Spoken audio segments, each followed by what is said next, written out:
Hello, welcome back to my YouTube channel. അപ്പോൾ ഇന്നത്തെ ഒരു വീഡിയോ എന്ന് പറയുന്നത് ഇപ്പോൾ ഇൻസ്റ്റാഗ്രാമിലും അതുപോലെ തന്നെ യൂട്യൂബിലൊക്കെ വൈറലായിക്കൊണ്ടിരിക്കുന്ന ഒരു സ്കിൻ ലൈറ്റനിങ് ക്രീമിനെ കുറിച്ചാണ് കേട്ടോ. അപ്പോൾ എൻ്റെ ഒരു ഓൺ എക്സ്പീരിയൻസ് നിങ്ങളുമായിട്ട് ഷെയർ ചെയ്യാമെന്ന് വിചാരിച്ചു. അപ്പോൾ ഇതാണ് കേട്ടോ ക്രീം.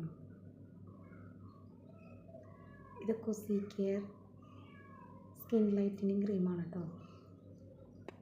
ഇതിൽ ഗ്ലൂട്ടാത്തിയോൺ, അതുപോലെ തന്നെ നിയാസിനമൈഡ്, ആർബ്യൂട്ടൈൻ, അതുപോലെ തന്നെ കോജിക് ആസിഡാണ് കേട്ടോ ഇതിലടങ്ങിയിരിക്കുന്നത്. ഇത് നമ്മുടെ പിഗ്മെൻറ്റേഷനെ കുറയ്ക്കാനും അതുപോലെ തന്നെ മെലാനിൻ പ്രൊഡക്ഷൻ കുറയ്ക്കാനും അതുപോലെ തന്നെ നമ്മുടെ ആൻറ്റി ഏജിങ്, റിങ്കിൾസ് ഇതെല്ലാം കുറച്ച് നമ്മുടെ സ്കിന്നിനെ ഇത് ആയിട്ട് യൂസ് ചെയ്യുന്നുണ്ട്. അത് 2 ആഴ്ചയിലും എനിക്ക് നല്ല രീതിക്കൊരു മാറ്റം തോന്നുന്നുണ്ട്. പിന്നെ കുറച്ചൊക്കെ ഡാർക്ക് സ്പോട്ടും കൂടി ഇനി പോകാനുണ്ട്. പക്ഷെ എനിക്ക് നല്ലൊരു ക്രീമായിട്ടാണ് തോന്നിയത്. അപ്പോൾ എനിക്ക് ഇഷ്ടപ്പെട്ടു. അപ്പോൾ നിങ്ങൾക്ക് എൻ്റെ വീഡിയോ ഇഷ്ടപ്പെട്ടെങ്കിൽ സബ്സ്ക്രൈബ് ചെയ്യുക, ലൈക്ക് ചെയ്യുക, ഷെയർ ചെയ്യുക.